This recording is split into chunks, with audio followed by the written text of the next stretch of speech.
Menurut pengertian harmoni, alam semesta mencakup tentang mikrokosmos dan makrokosmos. Mikrokosmos ialah benda-benda yang sangat kecil yang hanya bisa dilihat menggunakan mikroskop yang ada di alam semesta, seperti sel, atom, dan elektron. Sel adalah unit terkecil dari suatu sistem kehidupan, unit struktural dan fungsional dasar penyusun makhluk hidup.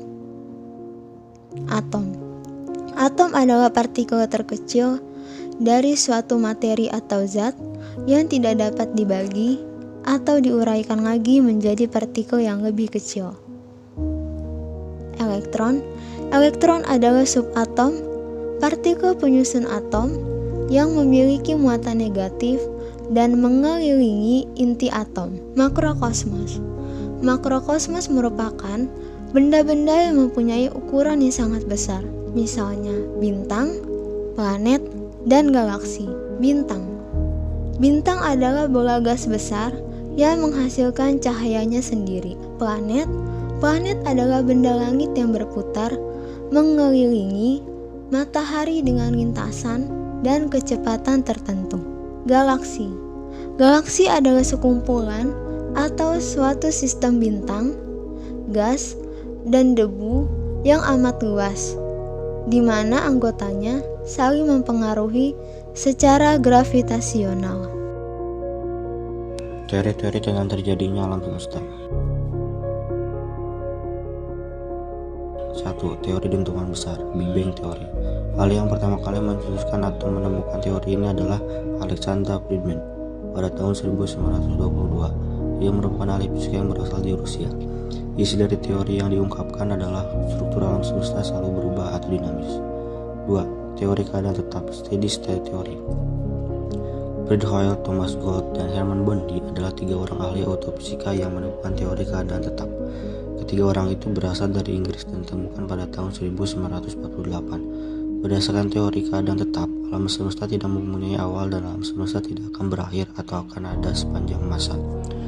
Jika teori dentuman besar menyatakan bahwa alam semesta itu bergerak atau selalu berubah, dinamis, lain halnya dengan teori keadaan tetap menyatakan bahwa alam semesta itu bersifat tetap atau tidak berubah, statis. 3. Teori mengambang dan mengambang, Oscillating Theory. Teori mengambang dan mengambang dirancang oleh Fred Hoyle. Dia berasal dari Inggris dan merupakan orang ahli dalam bidang astrofisika. Isi dari teori mengambang dan mengangkat adalah suatu siklus yang terjadi di alam semesta. Setiap satu siklus akan mengalami masa ekspansi mengembang dan suatu masa kontraksi mengangkat. 4. Teori semesta kuantum. Pada tahun 1966, teori alam semesta kuantum diciptakan oleh William Lane Craig. Dalam teori ini, alam semesta dinyatakan sudah ada dari awal dan akan terus ada sepanjang masa. Teori ini juga menyatakan bahwa alam semesta tidak memiliki ruang hampa. Dengan kata lain, dalam alam semesta hanya ada partikel-partikel subatomik. 5. Teori berayun. Kelanjutan dari teori dentuman atau ledakan besar adalah teori berayun. Pada ahli mengemukakan bahwa gerak galaksi dan bintang yang saling menjauh. Setelah menjauh, galaksi dan bintang itu akan menunjukkan gerakannya sangat lambat, semakin lambat dan berhenti hingga mengkeruk akibat gaya gravitasi. Menurut teori ini, proses perlambatan yang terjadi memunculkan sebuah hipotesis yang menyatakan bahwa alam semesta ini tidak bertepi dan tidak ada batasannya. Perbedaan anggota tata surya. Matahari bisa diartikan sebagai bintang induk di tata surya yang terbesar dan bisa menghasilkan cahayanya sendiri. Merkurius dan Venus tidak memiliki satelit. Bumi memiliki satu satelit bernama Bulan. Mars memiliki 2 satelit, Phobos dan Deimos. Jupiter memiliki 79 satelit, yang terbesar adalah Ganymede. Saturnus memiliki 82 satelit, yang terbesar adalah Titan. Uranus memiliki 27 satelit dan yang terbesar adalah Ariel. Neptunus memiliki 14 satelit dan salah satu yang terbesar adalah Triton. Asteroid adalah kumpulan dari planet-planet kecil dan pecahan benda angkasa yang membentuk sabuk dan terletak di antara Mars dan Jupiter. Komet adalah benda antar planet yang terbentuk dari es yang sangat padat dan ketika mendekati matahari akan mengeluarkan gas berbentuk kepala yang berpijar dan semburannya terlihat seperti ekor. Meteor adalah meteoroid yang memasuki atmosfer bumi dengan kelajuan yang tinggi.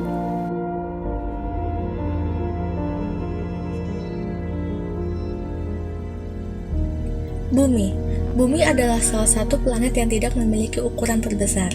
Karena yang kita tempati adalah bumi, sehingga kita menganggap bumi adalah planet terbesar dengan adanya jumlah penduduk yang tak terhitung. Bumi adalah planet yang paling dinamis, yang dapat mendaur ulang dirinya sendiri dengan suhu dan tekanan permukaan bumi memungkinkan adanya air dan bisa dijadikan dalam bentuk cair, padat, atau gas. Bumi memiliki diameter sekitar 12.700 km dan akan berevolusi selama 365 hari serta rotasinya dalam waktu 24 jam. Dan bumi hanya memiliki satu satelit yaitu bulan. Pada bumi ini, ada atmosfer yang melindungi dan campuran bahan kimia organik yang tepat untuk melindungi pada lapisan matahari. Sehingga, planet ini merupakan satu-satunya planet dalam anggota tata surya yang dapat mendukung adanya kehidupan dan bumi termasuk planet ketiga dalam urutan sistem tata surya. Lapisan-lapisan planet bumi dan fungsinya pada manusia. 1. Troposfer. Ciri-ciri dari lapisan troposfer adalah sebagai berikut.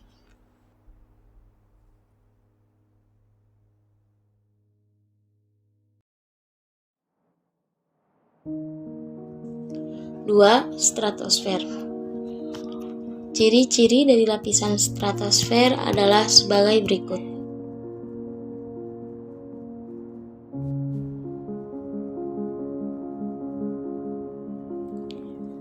3. Mesosfer.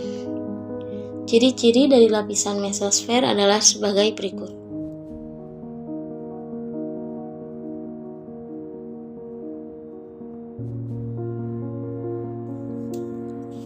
4. Termosfer. Ciri-ciri dari lapisan termosfer adalah sebagai berikut.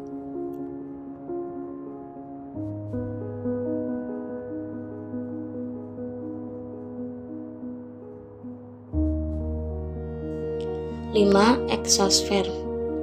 Ciri-ciri dari lapisan eksosfer adalah sebagai berikut.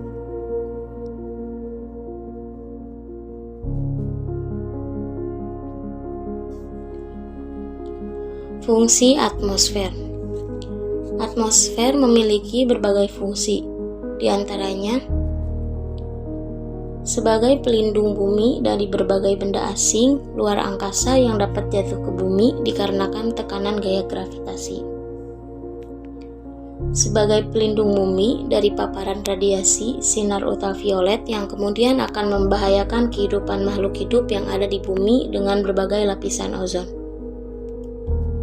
Mengandung berbagai gas yang akan sangat diperlukan manusia, hewan, dan tumbuhan untuk bernafas, juga untuk kebutuhan makanan lainnya, seperti nitrogen, karbon dioksida, oksigen, dan lain sebagainya.